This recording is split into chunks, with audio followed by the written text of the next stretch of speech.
বুবু বাদাম টানা তো দিছো, এবার একটু তিলের টানাটা দাও। তো ভাবলাম যে আর দেরি করে কি লাভ, এই তো নাও বুবু, তিলের টানাটাও তোমাকে দিয়ে দিলাম।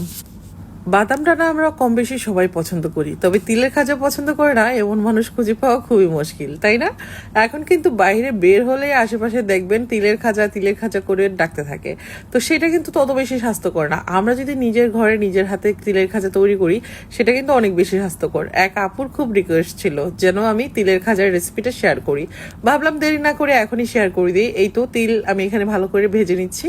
আর এই তিলগুলো কিন্তু যে কোনো মুদি দোকানে বা সুপার শপেও পেয়ে যেতে পারেন। এই তিলের খাজা তৈরি করে আপনারা চাইলে কিন্তু 1 বছরের মতো সংরক্ষণ করেও রেখে দিতে পারবেন। যদি প্রিয়জন দূরে থাকে তার জন্য কৌটাতে করে পাঠিয়েও দিতে পারবেন।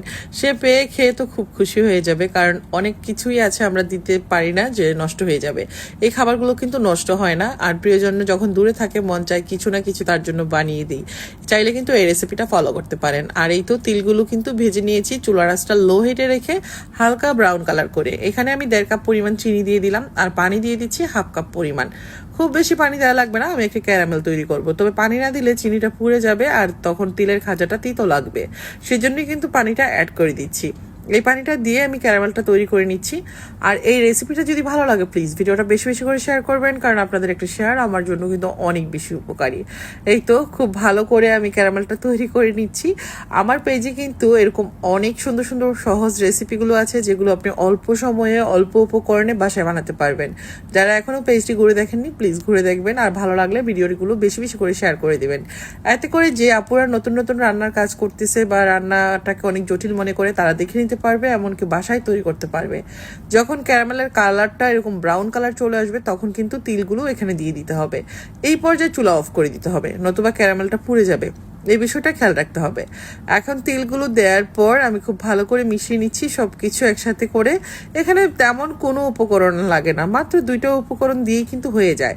এখন চাইলে একটা স্টিলের প্লেটের উপর আপনি এভাবে করে ঢেলে দিতে পারেন, অথবা একটা বেকিং পেপারের উপরেও কিন্তু এভাবে ঢেলে দিতে পারেন। এতে করে খুব সুন্দরভাবে এটা মোল্ড আউট হয়ে যাবে আর কি। তো আমার কিন্তু তিলের খাজা বানানোর মোটামুটি শেষ পর্যায়ে। এখন জাস্ট ঠান্ডা হওয়ার পর আমি আপনাদেরকে ভেঙে দেখিয়ে দেব কতটা সুন্দর হয়েছে। এই তিলের খাজাটা অনেক বেশি টেস্টি হয়। আর বাইরে থেকে যে কিনে আনি সেগুলো তো মানে কতটা আনহেলদি আমাদের কম বেশি সবারই জানা আছে। বাসায় তৈরি করলে যখন ইচ্ছে তখনই কিন্তু খাওয়া যায়, তাই না?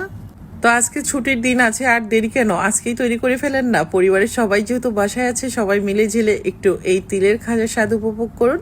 এটা শুধু তিলের খাজা না, এটা বাদাম দিয়েও সেম প্রসেসে আপনি তৈরি করতে পারবেন। খুবই টেস্টি হয়, আর অল্প সময়ে অল্প উপকরণে আপনি ঘরেই তৈরি করতে পারেন। আর দেখুন কতটা ক্রিস্পি হয়েছে, মুখে দেওয়ার পরই কিন্তু কুড়মুড়ি উঠবে।